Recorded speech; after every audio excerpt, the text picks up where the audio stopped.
Hi everyone, and welcome to my entry to Markus's and Joachim's group build based on artillery. I'm going to be building a 1/72nd scale SDKFC 6, better known as Diana. Now this kit was kindly given to me by Glen over at Halidon. Now I know most of us subscribe to his channel, but if you don't, pop over and have a look. He's a great chap and does some great work. Now, as you can see from the black and white photos, there's a few that were built. I think it was around about 8 or 10 that were built all together and used primarily in the North African campaign. And fundamentally, it was just the SDKFZ 6 with captured Russian K-22 artillery piece put on the back and then blocked in. Now, as far as the kit goes, I can safely say this is the worst kit that I've ever had to put together. There's so much wrong with it. As you can see here, there's a major flaw on the back. The kit is basically reminiscent of a lot of Eastern European kits where the moulding is just out. It's about 0.5 of a mil, maybe 1 mil in places, which basically means nothing is square and nothing is circular. So all the wheels are oval shaped. Everything needs to be scraped back, cleaned up, flash, sprue attachments, etc, etc. So it's an absolute pig of a kit. So if you're not prepared to put in the work, I'd strongly advise you don't go for this kit. As you can see, there are some rubber tracks and decals included as well. Now usually I'd make all the changes, but I wanted the challenge of this build to be an out of the box build, so I basically put up with what I had and made the most of the parts that as best as I possibly could. Now the first couple of sections I ask you to make some sub assemblies, and these build up into the pieces that you can see here, which will be put along the lower chassis. They don't look too bad from afar, but close up they are all misaligned and out of place, and it does look a bit of a train wreck, but fortunately it's going to be underneath, and with a coat of paint hopefully that will cover up most of the damage. But these pictures just show you how it all goes together if you do want to try and attempt this build yourself. I did try and add a little bit of detail. As you can see here, the standard drilling out of the exhaust pipe using tungsten tips mini drills. Very fragile piece, but managed to do that okay. These are the sprocket wheels, again misshapen, but the detail on them is not too bad. A lot of flash on the chassis holders, but they went together quite well in the end. As you can see from this picture, there's lots of wheels that need to be put together, as well as the two drive wheels at the front, along with the spare that goes underneath. Now, here's a prime example of how poor the kit is.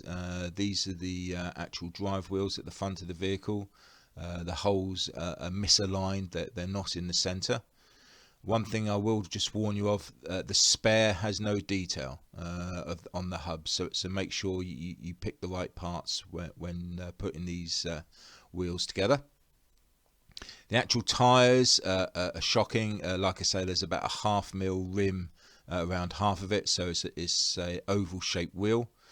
So it's a matter of cutting off the 3 sprue attachments, and then as best as you possibly can scraping back the ridge to make it look nearly a circle. Cut out some of the grooves again, and then just sand it all down and try and create as best a piece of tread as you can. And here are the close-up stills showing you the misalignment of the holes and also the backs as well. Now the actual wheels themselves is quite ingenuous put together. As you can see, the wheel center attachments where the other wheels will attach onto. Again, I'll show you closer up stills in a minute, but you can just about see the ridge there. Again, goes around all of the wheels, but not only the wheels, every single part in this kit is misaligned, so everything has to be reshaped and cleaned up. So what you need to do is to get your knife and take off the sprue attachments.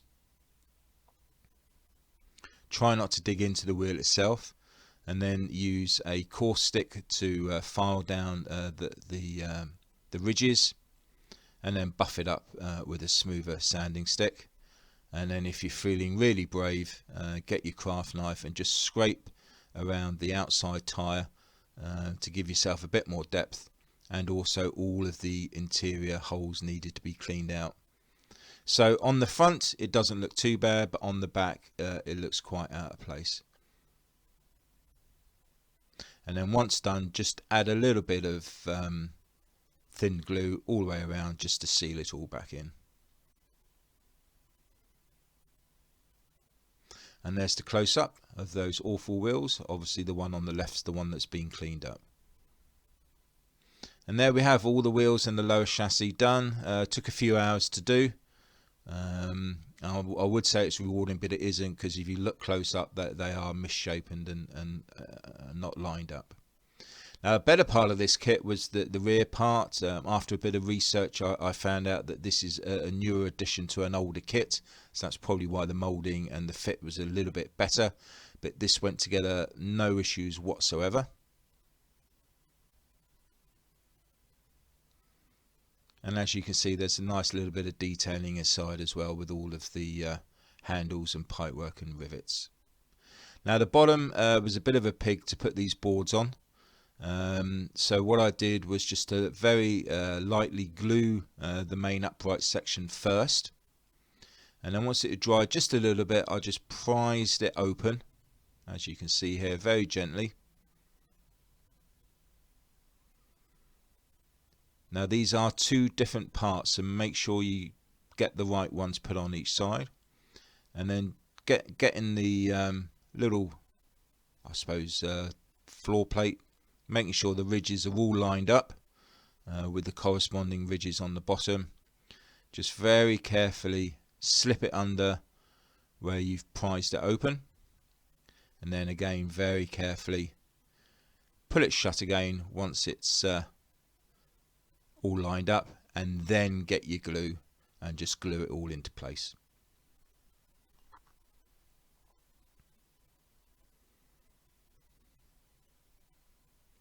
And there we have it. This is the rear section all finished. A couple of little aiming rods at the back as well.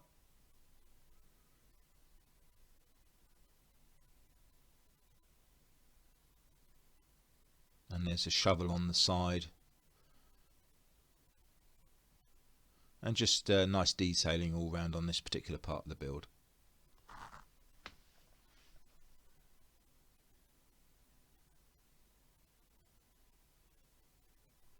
Now, as far as the Russian gun goes, this was an absolute nightmare. It was just completely over-engineered, far too many small parts, very fiddly indeed.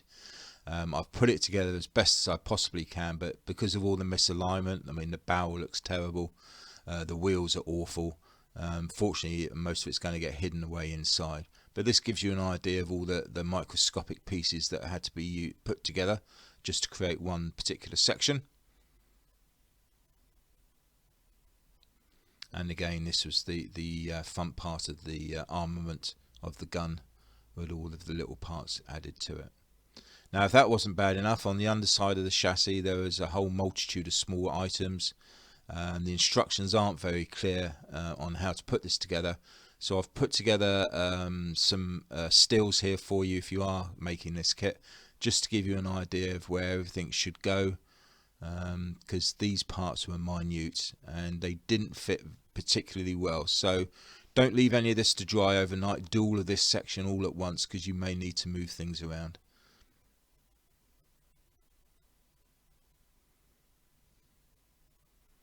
But I was really pleased once I'd gotten over that hurdle and got that finished. Now, when you come to do the upper part of the chassis, the instructions show you to do those two parts and then put this part in next. However, it will not fit A19 if you've already put these two parts together.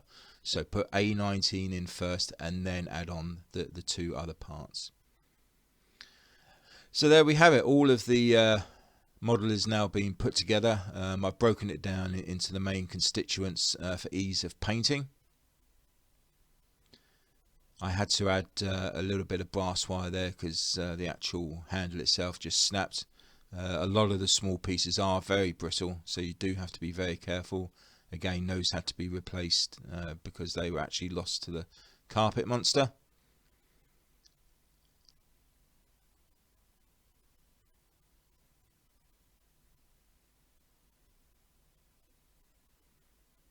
As for the canopy rails, they'll be added on afterwards because obviously you can't fit the artillery piece in while those are stuck on. The rubber tracks, they'll be washed and treated before painting, but they were stuck together with super glue.